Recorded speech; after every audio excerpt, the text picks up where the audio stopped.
One photograph sold 12 million copies. A red swimsuit, a smile, and hair that an entire decade tried to copy in every salon in America. But Farrah Fawcett spent the rest of her life trying to prove she was more than that poster. And in her final months, she did something with a camera that no star of her fame had ever dared to do before. She was born Mary Farrah Lenny Fawcett in Corpus Christi, Texas in 1947, the daughter of an oil field contractor.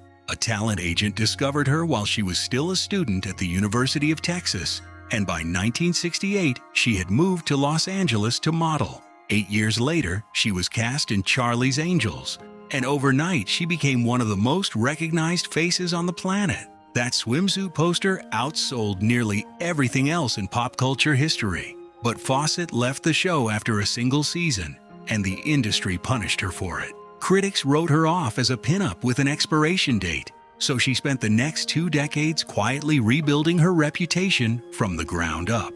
She took the kind of raw, difficult roles nobody expected from her, playing a survivor of domestic violence in the burning bed and a woman fighting for her life in extremities. The performances earned her 3 Emmy nominations and finally silenced the critics who thought she was only ever a face on a wall. In 2006, she was diagnosed with a rare and aggressive cancer. She fought it for 3 years, flying to Germany for experimental treatment when American doctors ran out of options.